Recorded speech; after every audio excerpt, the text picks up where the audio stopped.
حضرت ابو ہریرہ رضی اللہ تعالیٰ عنہ اس حدیث کے راوی ہیں اور ترمذی شریف کی حدیث ہے.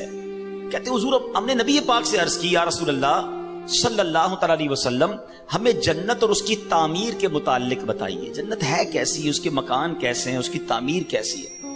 The summary of حدیث, نبی پاک فرماتے ہیں اس کی ایک اینٹ سونے کی ہے تو ایک اینٹ چاندی کی ہے, اس کا گارا مشک کا ہے اور اس کی کنکریاں موتی اور یاقوت کی ہیں اور اس کی مٹی زعفران کی ہے. There is no, ہم امیجنیشن بھی نہیں کر سکتے کہ وہ کیسی جنت ہے جس کا گارا بھی مشک کا ہے, جس کی مٹی زعفران کی ہے.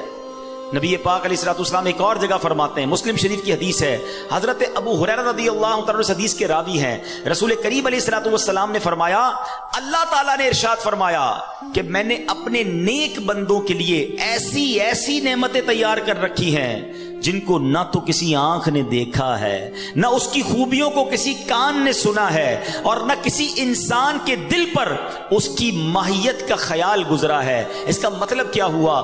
آج میں آپ کو کہوں کہ دنیا کا سب سے اچھا گھر کون سا ہے, آپ انٹرنیٹ پہ سرچ کریں گے آپ کو دنیا کا سب سے مہنگا گھر نظر آ جائے گا. You can imagine, you can see the pictures of that beautiful house. میں کہوں گا بتاؤ دنیا کی مہنگی سواری کون سی ہے, آپ جناب کسی کا پرائیویٹ جیٹ نکال کے بتا دیں گے کہ دیکھیں یہ کتنی بڑی سواری, کتنی مہنگی سواری ہے. اچھا خوراک دنیا کی کون سی سب سے اچھی ہے, آپ سرچ کر کے مہنگے سے مہنگے کھانے میرے سامنے رکھ دیں گے کہ جناب اس 5 اسٹار 7 اسٹار ہوٹل کا کھانا دنیا کا سب سے بیسٹ ہے. Because we have two chance to see those pictures. ہم پکچرز دیکھ سکتے ہیں, ہم امیجن کر سکتے ہیں کہ رب فرماتا ہے, حدیث قدسی ہے, نہ کسی آنکھ نے دیکھا, نہ کسی کان نے سنا, نہ کسی ذہن کا خیال پہنچا. ہماری امیجنیشن سے بھی بیونڈ, ہم سوچ بھی نہیں سکتے. اللہ نے وہ جنت میں نعمتیں تیار کر رکھی ہیں, تو پھر کیوں نہ جنت کی تیاری کی جائے, پھر کیوں نہ جنت کے لیے اسٹرگل کیا جائے. اب سوال یہ پیدا ہوتا ہے کہ جناب ہم یونیورسٹی سے فارغ تو ہو جائیں گے, بڑی ڈگری حاصل کر لیں گے, مگر جس پوسٹ پر جانا ہے وہاں 4 ہی پوسٹ اویلیبل ہیں, 400 اسٹوڈنٹ میں سے 4 کو سیٹ ملے گی. کیا جنت بھی ایسا ہی ہے کہ ہم ساری کوشش کر لیں, بلکہ دنیا کے سارے مسلمان کوشش کر لیں تو کیا سلیکٹڈ سیٹس ہیں جنت میں؟ جگہ تھوڑی تو نہیں, اربوں مسلمان ہیں, کون جنت میں جائے گا؟ سبحان اللہ. سنو میرے رب کی جنت کتنی بڑی ہے. ترمذی شریف کی حدیث ہے, نبی پاک فرماتے ہیں کہ جنت میں 100 منزلیں ہیں اور ان میں سے ہر 2 منزلوں کے درمیان اتنا فاصلہ ہے جتنا زمین اور آسمان کے درمیان فاصلہ ہے.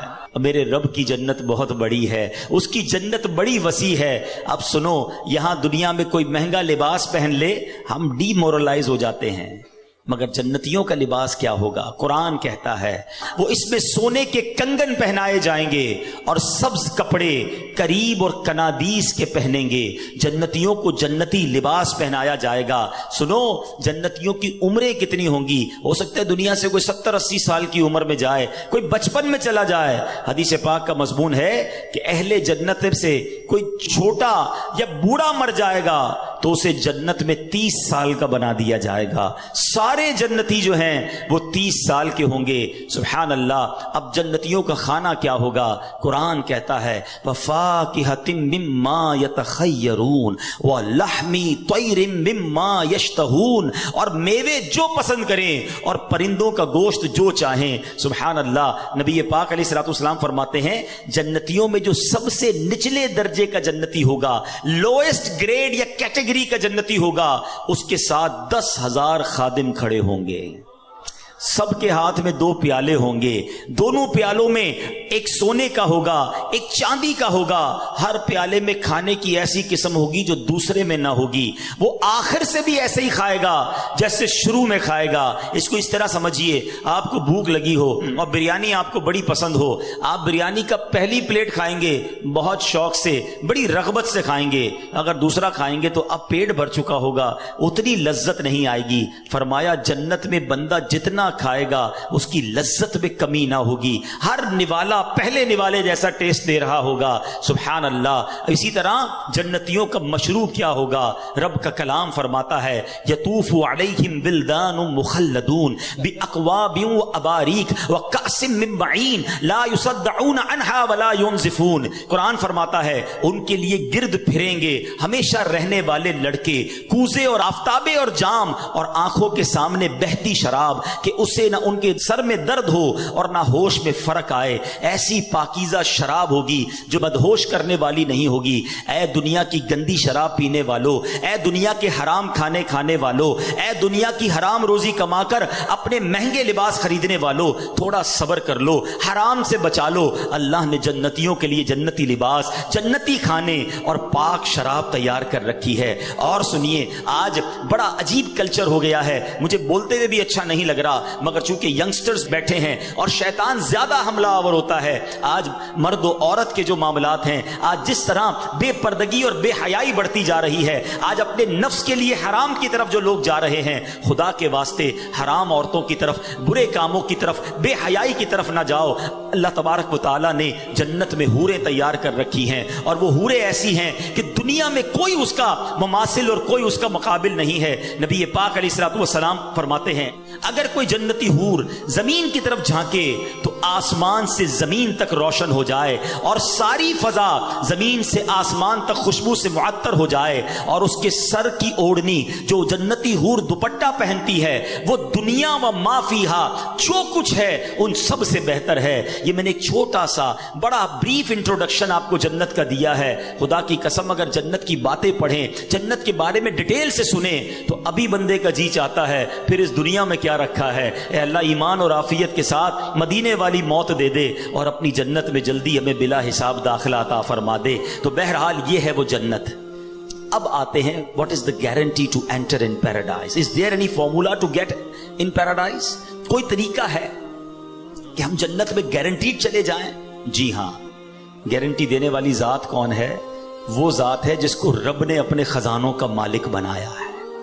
اللہ کے حبیب جناب رحمت للعالمین صلی اللہ تعالی علیہ وسلم کی اب میں نے آپ کو حدیث سنانی ہے، اور یہ حدیث بخاری شریف کی حدیث ہے. نبی پاک فرماتے ہیں، حدیث پاک کا مضمون سمری آف حدیث، جو مجھے دو چیزوں کی گارنٹی دے دے میں اسے جنت کی گارنٹی دیتا ہوں. اس کا مطلب کیا ہوا؟ there is no big list، کوئی بہت بڑی لسٹ نہیں ہے. اے اسٹوڈنٹس، مجھے سننے والے جتنے لوگ سن رہے ہیں، دو چیزوں کی گارنٹی مانگی ہے نبی پاک نے کہ if anybody give me guarantee for two things، میں اسے جنت کی گارنٹی دیتا ہوں. وہ دو چیزیں کیا ہیں؟ میرے آقا فرماتے ہیں، مجھے دو جبڑوں کے درمیان والی چیز اور دو ٹانگوں کے درمیان والی چیز کی جو کوئی گارنٹی دے دے میں اسے جنت کی ضمانت دیتا ہوں.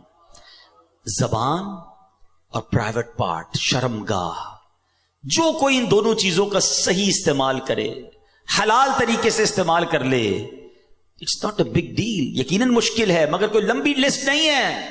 اگر ہم اس پر کانشیس ہو جائیں، پلان کر لیں، آج سے اپنے اوپر لازم کر لیں کہ میں نے اپنی زبان اور اپنی شرمگاہ کی حفاظت کرنی ہے.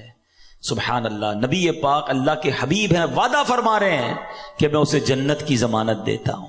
میرا یہ موضوع نہیں ہے مگر اس شاکان رسول کے لیے ایک بڑا خوبصورت نقطہ پیش کر کے آگے چلتا ہوں کہ گارنٹی کون دے سکتا ہے؟ اس کا مطلب وہی گارنٹی دے سکتا ہے جس کے پاس اتھارٹی ہو. یہ ذرا غور کرنے والی بات ہے. گارنٹی وہی دے سکتا ہے آپ کو، آپ کے اس کالج میں داخلے کی گارنٹی وہ دے سکتا ہے جس کے پاس یہ اتھارٹی ہو کہ وہ سائن کر دے تو پھر اس کے اوپر کوئی کلیم نہیں کر سکتا. اس کا کہنا آخر ہوگا. اللہ اکبر. اللہ نے اپنے حبیب کو یہ پاور، یہ اتھارٹی دی ہے کہ رسول اللہ جس کے بارے میں فرما دے رب اسے جنت میں داخل فرما دے گا. اللہ نے اپنے حبیب کو یہ اتھارٹی دی ہے. سبحان اللہ. ایسے ہی کوئی نہیں کہہ سکتا کہ میں گارنٹی دیتا ہوں. تو نبی پاک کا یہ فرمانا اس بات پر دلالت کرتا ہے کہ اللہ نے اپنے حبیب کو کیسے کیسے اختیارات سے نوازا تھا. اب آتے ہیں، دو چیزوں کی بات ہوئی اور میں اپنے اس پورے ٹاپک کو ان دونوں چیزوں کے گرد رکھوں گا کہ ہم نے اپنی زبان کیسے استعمال کرنی ہے اور اپنے آپ کو، اپنے پرائیویٹ پارٹس کو، اپنے آپ کو حرام کاری اور بدکاری سے کیسے بچانا ہے. یہ کتنے بڑے گناہ ہیں. زبان کیا ہے ذرا سمجھیے گا. نبی پاک علیہ الصلوۃ والسلام کی ایک حدیث سنیے گا تاکہ آپ کو اندازہ ہو کہ زبان کتنی اہمیت کی حامل ہے. حضرت سیدنا ابو سعید خدری رضی اللہ تعالیٰ عنہ حدیث کے راوی ہیں کہ نبی کریم علیہ الصلوۃ والسلام نے فرمایا، جب آدمی صبح کرتا ہے تو اس کے جسم کے تمام پارٹس آف دا باڈی زبان سے کیا کہتے ہیں؟ ہمارے ہر پارٹ آف دا باڈی، ہاتھ، آنکھیں، کان، پیر، زبان سے کچھ کہتے ہیں. حدیث پاک ہے every part of the body کیا کہتا ہے زبان سے کہ اے زبان تو ہمارے معاملے میں اللہ سے ڈر، کیونکہ ہم تیرے ساتھ اور تیرے تابع ہیں، ہم بلونگ کرتے ہیں تجھ سے. اگر تو سیدھی رہے گی تو ہم سیدھے رہیں گے، اگر تو ٹیڑھی ہو گئی تو ہم بھی ٹیڑھے ہو جائیں گے۔ زبان ہی تو کسی کا دل توڑتی ہے نا، زبان ہی تو کسی کو گالی دیتی ہے، زبان ہی تو کسی سے جھگڑا کرتی ہے، آخر مار تو پوری باڈی کو پڑتی ہے نا۔ تو زبان سے سارے اعضاء کہتے ہیں تو نے سیدھا رہنا ہے، اگر تو ٹیڑھی ہو گئی تو ہم بھی ٹیڑھے ہو جائیں گے۔ اللہ اکبر۔ ایک بار نبی پاک علیہ الصلوۃ والسلام کی بارگاہ میں ایک صحابی آئے، صحابی کا نام حضرت سیدنا حارث بن بشام رضی اللہ تعالیٰ عنہ۔ کہتے یا رسول اللہ کوئی ایسا عمل بتا دیں جس کو میں اپنے اوپر لازم کر لوں۔ نبی پاک علیہ الصلوۃ والسلام نے فرمایا اپنی زبان کی طرف اشارہ کر کے اس کو قابو کر لو۔ آپ سوچئے میرے آقا علیہ الصلوۃ والسلام کے نزدیک زبان کی کتنی امپورٹنس تھی، اور یہ زبان بندے کو کہاں پہنچا سکتی ہے؟ جنت میں پہنچا سکتی ہے، اور یہی زبان بندے کو دوزخ میں پہنچا سکتی ہے۔ Please try to understand the importance of tongue. یہ زبان کدھر بندے کو پھنسوا سکتی ہے۔ یہ حدیث ذرا سنیے گا، ترمذی کی حدیث، حضرت سیدنا بلال بن حارث رضی اللہ تعالیٰ راوی ہیں۔ کتنے پیارے آقا علیہ الصلوۃ والسلام فرماتے بندہ زبان سے بھلائی کا ایک کلمہ نکالتا ہے، ایک جملہ بھلائی کا نکالتا ہے، حالانکہ وہ اس کی قدر و قیمت نہیں جانتا، اس کے باعث اللہ تعالیٰ اس کے لیے اپنی رضامندی لکھ دیتا ہے۔ زندگی میں کوئی ایسا اچھا جملہ نکل جاتا ہے کہ اللہ اس سے اتنا راضی ہو جاتا ہے کہ سبحان اللہ اس کے لیے رضامندی لکھ دیتا ہے۔ آقا آگے حدیث میں فرماتے ہیں اور بے شک ایک بندہ اپنی زبان سے ایک برا کلمہ نکالتا ہے اور وہ اس کی حقیقت نہیں جانتا، اللہ عز و جل اس کی بنا پر اس کے لیے قیامت تک کے لیے اپنی ناراضگی لکھ دیتا ہے۔ آج بولتے ہوئے سوچتا کون ہے کہ میں کیا بول رہا ہوں، کیسے بول رہا ہوں؟ جو منہ میں آیا وہ بولنا ہے، جیسے آیا ویسے بولنا ہے۔ یہ سوچنا ہی نہیں کہ میرا یہ جملہ میرے ایمان پر کیا امپیکٹ کرے گا، میرے دین میرے عقیدے پر کیا امپیکٹ کرے گا، اللہ رسول کی کہیں اس پہ گستاخی تو نہیں ہو جائے گی، کہیں ضروریات دین کا کوئی انکار تو نہیں ہو جائے گا، کہیں سامنے والے مسلمان کا دل تو نہیں ٹوٹ جائے گا، کہیں کسی کو تکلیف تو نہیں پہنچ جائے گی۔ نہیں جناب، میری زبان ہے، میں جو چاہے بولوں۔ بڑی پیاری بات دانا لوگ کہتے ہیں کہ آپ سوچیں ہر عضو جو ہے وہ فری ہے، آنکھوں کے آگے کوئی بہت زیادہ چیزیں نہیں ہیں، کان بالکل کلیئر ہے، مگر زبان کے لیے 32 پہرے دار دیے گئے ہیں۔ جبڑا پورا زبان کو بند کر کے رکھا ہوا ہے، لیکن جب بندہ بولتا ہے تو ان پہرے داروں کا بھی خیال نہیں کرتا اور سامنے والے کا دل توڑ دیتا ہے۔ اس زبان سے ہم جنت کما سکتے ہیں۔ جی ہاں، ذرا مل کے کہیے سبحان اللہ، زور سے کہیے الحمدللہ، اب کہیے اللہ اکبر۔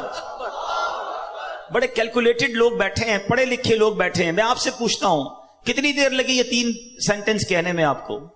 لیس دین 30 سیکنڈز، آئی ہوپ 15 سیکنڈز لگے ہوں گے، ٹھیک ہے نا؟ میں آپ سے سوال کرتا ہوں ود ان 15 سیکنڈز اس دنیا میں آپ کیا ارن کر سکتے ہیں، کتنا کما سکتے ہیں؟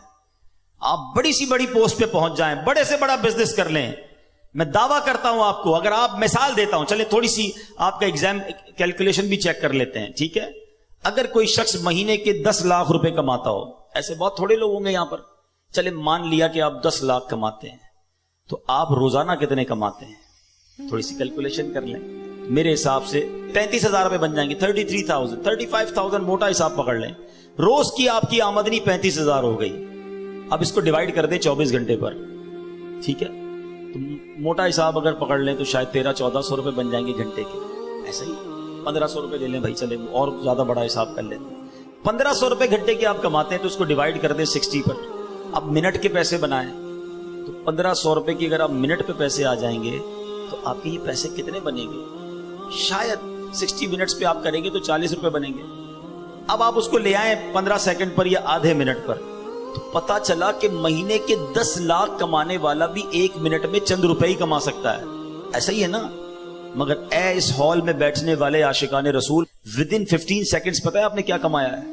میں نہیں کہہ رہا، اللہ کے نبی کے سچے وعدے ہیں، جو ایک بار سبحان اللہ کہے اس کے لیے جنت میں درخت لگا دیا جاتا ہے، ایک بار الحمدللہ کہے اس کے لیے جنت میں درخت لگا دیا جاتا ہے، ایک بار اللہ اکبر کہنے والے کے لیے جنت میں درخت لگا دیا جاتا ہے۔ دس از دا امپورٹنس آف ٹنگ۔ یہ زبان کی اہمیت ہے کہ بیٹھے بیٹھے وہ کما سکتا ہے بندہ جو دنیا میں بیٹھ کے نہیں کما سکتا، مگر اسی طرح اس زبان سے ہی ایسے جملے بھی کوئی کہہ جاتا ہے جو ایمان سے ہی فارغ ہو جاتا ہے۔ یاد رکھیے، بے ادبی، گستاخی، اللہ کی شان میں کوئی ایسا جملہ کہہ دیا، نبی پاک کے بارے میں کچھ ایسا معاذ اللہ کہہ دیا، انسان ایمان سے ہی چلا جائے گا، پتہ بھی نہیں چلے گا، اور آج کل یہ باقاعدہ پلان کیا گیا ہے، فلمی گانوں میں، چٹکلوں میں، کامیڈی شو میں عجیب عجیب سی باتیں پھیلائی جاتی ہیں کہ لوگ مزے مزے لے کے سن رہے ہوتے ہیں، ہنس رہے ہوتے ہیں، کہکے لگا رہے ہوتے ہیں، یا دوستوں کو سنا رہے ہوتے ہیں، آگے فارورڈ کر رہے ہوتے ہیں، دیکھو یار کیا زبردست چٹکلا آیا ہے، کیسا زبردست اس نے جوک سنایا ہے۔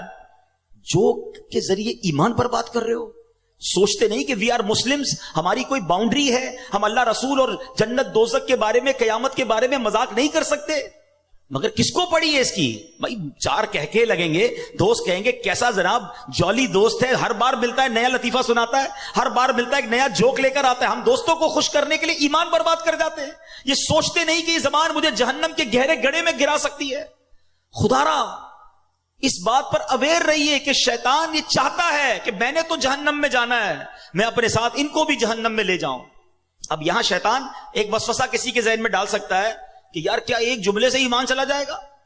اتنا ہم نے بچپن سے مسلمان ہیں، کیا ایک جملہ کہہ کر ہمارا ایمان ہم سے چلا جائے گا؟ جی جناب، میں آپ کو اب ایک ایگزامپل کے ذریعے سمجھاتا ہوں کہ جملے کی اہمیت اور ورڈنگز کی اہمیت کتنی ہے۔ میں آپ سے سوال کرتا ہوں، ایک بندہ 70 سال تک ساری زندگی غیر مسلم رہا اور مرنے سے تھوڑی دیر پہلے صدق کے دل کے ساتھ کلمہ پڑھ لیا، کیا ہو گیا وہ؟ جواب دو نا، مسلمان ہو گیا نا، پچھلی کفر کی زندگی ختم ہو گئی ہے۔ احادیث کا مضمون ہے بندہ جب مسلمان ہوتا ہے اس کے پچھلے گناہ بھی معاف کر دیے جاتے ہیں۔ ایک جملہ جب اسے کفر سے اسلام کی وادی میں لا سکتا ہے تو یہی ایک جملہ کسی کو ایمان سے کفر میں بھی مبتلا کر سکتا ہے۔ پلیز بولنے سے پہلے سوچو تو صحیح ہم کیا بول رہے ہیں، ٹھیک ہے؟ تو بہت ساری مثالیں ہیں کہ ایک جملے سے معاملہ سارا ہی چینج ہو جاتا ہے۔ اللہ کرے کہ ہم زبان کی احتیاط کو سمجھیں اور اپنے ایمان کی قدر کریں۔ ایک حدیث پاک کا مضمون ہے کہ ابن آدم 4 قسم کے طبقات پر ہیں۔ there are 4 categories۔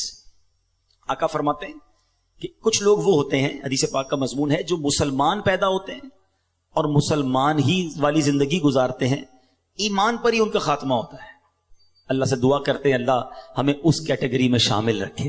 اے اللہ تو نے ہی مسلمان پیدا کیا ہے، ساری زندگی مسلمان رکھی اور ایمان پر ہی ہمارا خاتمہ ہو جائے۔